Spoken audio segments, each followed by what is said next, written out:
নারী নষ্ট হয় তিলে তিলে। নারী মাকে দেখে মা হওয়া শিখে, শাশুড়িকে দেখে শাশুড়ি হওয়া শিখে।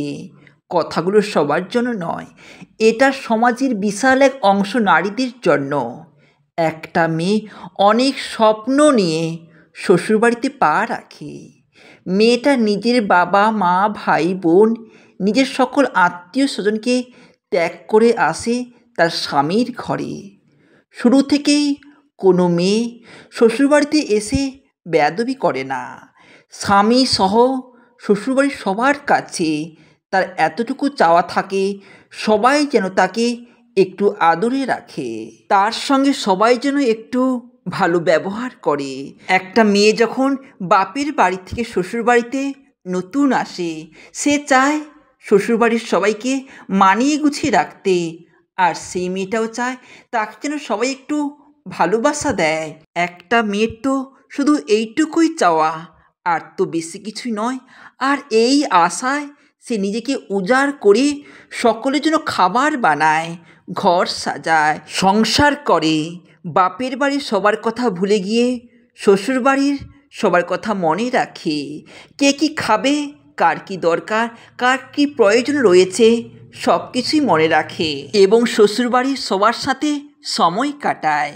একটা সময় তাদেরকে বংশধর দিতে নিজের জীবন বাজি রাখে। নিজের নিজস্ব পরিবার পরিবেশ ছেড়ে মেয়েটা একটা নতুন পরিবেশে, নতুন পরিবারে আসে, খাপ খাইয়ে নিতে চেষ্টাও করে। কিন্তু ছেলের পরিবার মেয়েটার এই চেষ্টাকে মূল্য দিতে জানে না।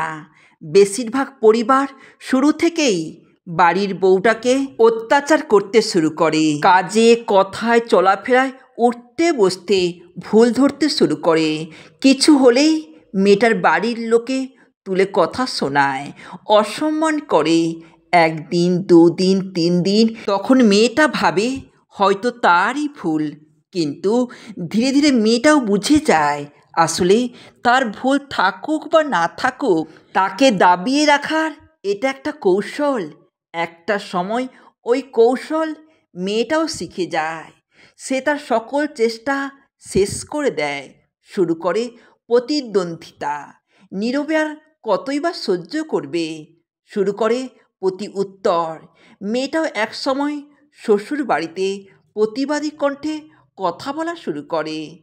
আর যেদিন সে মেয়েটা তার সরল মন ছেড়ে কঠিন হয়ে যায়, সেই দিন ওই মানুষগুলোই তাকে বেয়াদবের আখ্যা দেয়। আর কিছু ক্ষেত্রে মাঝে মাঝে ভক্তভোগী হয়। ওই পরিবারে নিজের ছেলে, সে না পারে পরিবারকে ভুল বলতে, না পারে নিজের স্ত্রীর ভুল ধরতে। ফলাফল ছেলেটার বিবাহিত জীবন নষ্ট হয়। যাদের কঠোর আচরণে মেয়েটা এমন হয়ে উঠল, তারাই তখন বলে মেয়েটা আমাদের সাথে থাকতে চায় না, আমাদের সাথে খারাপ আচরণ করে। একটা মেয়ের ভালো থাকা খারাপ থাকা সব কিছু অনেকটা নির্ভর করে একজন পুরুষের আচরণের উপর। একটা মেয়ে যখন কাউকে ভালোবাসে, তখন সে তার বুকের ভেতর লুকোনো পৃথিবীটা খুলে দেয়। মনের সবটুকু বিশ্বাস, স্বপ্ন, হাসি, কান্না সবটা সঁপে দেয় সেই একজন পুরুষের হাতে। আর সেই পুরুষের হাতে থাকে তার প্রতিদিনের সুখ কিংবা কান্নার চাবিকাঠি।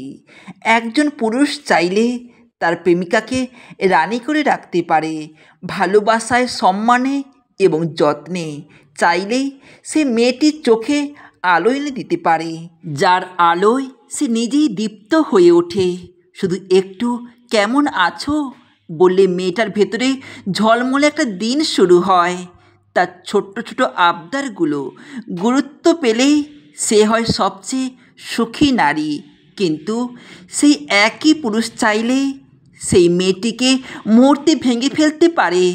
অবহেলা একটা কথায়, উপেক্ষা একটা দৃষ্টিতে, বারবার কথা না রাখার অভ্যাসে সেই মেয়েটি পান খোলা হাসিটাও একদিন বন্ধ হয়ে যায়।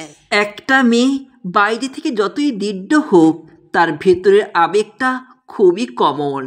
সে সব কিছু সহ্য করতে পারে, জীবনের চাপ, পরিবারের দুঃখ, সমাজের অন্যায়। কিন্তু যে ছেলেটিকে সে ভালোবাসে তার অবহেলা সে নিতে পারে না। সেই ছেলেটার একটা ভুল শব্দ, একটা উপেক্ষা তার হৃদয়ে ছুরি চালানোর মতো লাগে। যদি ছেলেটি সময় দেয়, বুঝতে চায়, পাশে থাকো, তবে মেয়েটি হয়ে ওঠে সবচেয়ে হাসি খুশি প্রাণবন্ত মানুষ। আবার সেই ছেলেটি যদি অবহেলা করে, খোঁজ না নেয়, অন্য নারীর দিকে তাকায়, তবে সে মেয়েটি নিঃশেষ হয়ে যায় ভেতরে ভেতরে। তাই বলা হয়, একজন পুরুষ চাইলে তার ভালোবাসার নারীকে পৃথিবীর সবচেয়ে সুখী মেয়ে বানাতে পারে। আবার অবহেলা করে, বুঝতে না পেরে তার জীবনটাকে করে তুলতে পারে বিষের মতো তিক্ত। একটা মেয়ের হাসি বা কান্নার পেছনে অনেক সময় থাকে একটিমাত্র ছেলের হাত। সেই হাতটি যদি হয় ভালোবাসায় ছুঁয়ে দেয়, তবে মেয়েটি বিকশিত হয় ফুলের মতো। আর যদি সেই হাতটি ঠেলে দেয় উপেক্ষার দিকে, তবে মেয়েটির জীবন শুকিয়ে যেতে থাকে নিঃশব্দে। অথচ চিত্রনাট্য একটু অন্যরকম হতে পারত। মেয়েটাকে একটু আদরেভাবে সবাই মিলে বুঝিয়ে রাখলে সংসার পরিবেশটা কতই না সুন্দর হতো। একটা মেয়ে তার সব ছেড়ে আপনাদের কাছে এসেছে, তার জন্য সবাই মিলে একটু স্যাক্রিফাইস করে তাকে মানিয়ে নিতে সাহায্য করলে সেও আপনাদের মনের মতো হয়ে উঠবে। কোনো মেয়ে খারাপ বউ হওয়ার উদ্দেশ্য নিয়ে শ্বশুরবাড়িতে আসে না, পরিস্থিতি তাদেরকে বদলে দেয়। যে পুরুষ একজন নারীর ভালোবাসা অর্জন করেছে, সে শুধু তার হাসি মুখ দেখেই থেমে থাকেনি। সে দেখেছে সেই নারীর রাগ, অভিমান, কষ্ট, নীরব কান্না, ভাঙা মন, অব্যক্ত চাওয়া, সব কিছুই। নারী তার সবচেয়ে প্রিয় মানুষটির কাছেই সবচেয়ে বেশি জেদি হয়, সবচেয়ে বেশি অধিকার দেখায়, কারণ তার বিশ্বাস থাকে এই মানুষটা কখনো আমাকে ছেড়ে যাবে না। নারী কখনো হয় কোমলতায় মোড়ানো এক স্নেহময়ী, আবার কখনো রাগে আগুন হয়ে ওঠে। কিন্তু এই রাগ বা অভিমান কখনোই ঘৃণা নয়, বরং এটা তার ভালোবাসারই আরেকটি রূপ।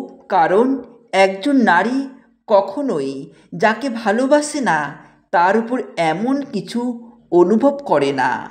তার রাগ মানে তার আগ্রহ, তার অভিমান মানে অগাধ ভালোবাসা। হ্যাঁ, নারীদের মুড অফ হয়ে যায়, আবার কখনো হেসে ফেলে, আবার হঠাৎ চুপ করে যায়, কখনো খুঁটিনাটি বিষয়ে মন খারাপ হয়, আবার তুচ্ছ কিছুতেই আনন্দ ভরে ওঠে চোখ। তাদের মন বোঝা খুবই কঠিন, তবে অসম্ভব কিছু নয়। শুধু দরকার একটু মনোযোগ, একটু সময়, আর সবচেয়ে বড় কথা একটি হৃদয় দিয়ে তাকে অনুভব করার ইচ্ছা। অনেক পুরুষ হয়তো ভাবে, আমি কেন সবসময় সহ্য করব, আমার তো রাগ আছে, আমিও তো মানুষ। ঠিকই, আপনি মানুষ, আপনিও কষ্ট পান। আপনি চাইলে কঠোর হতে পারেন, চাইলেই তাকে দূরে সরে দিতেও পারেন। কিন্তু আপনি যদি সত্যি ভালোবাসেন, তাহলে একবার তার চোখের দিকে তাকান। সেখানে আপনি দেখতে পাবেন অগাধ ভালোবাসা, একটু ভয়, একটু নির্ভরতা, আর একটুখানি দিশেহারা ভরসা। আপনি চাইলে সেই নারীকে আরও ভেঙে দিতে পারেন, কিংবা চাইলে তাকে শক্ত করে জড়িয়ে ধরে বলতে পারেন, তুমি আছো আমার কাছে, আমি আছি তোমার পাশে। আপনি যদি সত্যি শক্তিশালী হন, তাহলে তা প্রমাণ হয় রাগ দেখিয়ে নয়, তাকে সান্ত্বনা দিয়ে, বুঝিয়ে, ভালোবেসে আগলে রেখে। কারণ বুদ্ধিমান পুরুষেরা জানে, নারীর হৃদয়ে পৌঁছাতে কঠোরতা নয়, দরকার অশেষ ধৈর্য আর অকৃত্রিম ভালোবাসা। নারীদের উপর জোর খাটিয়ে কিছুদিনের জন্য কিছু জেতা যায়, কিন্তু হৃদয় জয় করা যায় না। হৃদয় জয় করতে হয় সহমর্মিতা দিয়ে, শ্রদ্ধা দিয়ে, ভালোবাসা দিয়ে। একজন নারী তার ভালোবাসার পুরুষকে শুধুই ভালোবাসে না, সে তাকে আশ্রয় করে, প্রার্থনায় রাখে, পৃথিবীর সবচেয়ে নিরাপদ জায়গা মনে করে। যদি আপনি সেই পুরুষ হন, তাহলে সে আপনার জন্য পুরো পৃথিবী হয়ে উঠতে পারে। শুধু তার ভালোবাসাকে সম্মান দিন, বোঝার চেষ্টা করুন, আর কখনো কখনো তার অভিমানগুলোকে ছোট্ট ছোট চুম দিয়ে ভেঙেও দিন। নারীকে জয় করতে হয় না, সে তো জয় দিয়েই দেয়। শুধু তাকে বোঝার মতো মন এবং ভালোবাসার মতো বুক দরকার। নারীকে সম্মান করো, ভালোবাসো।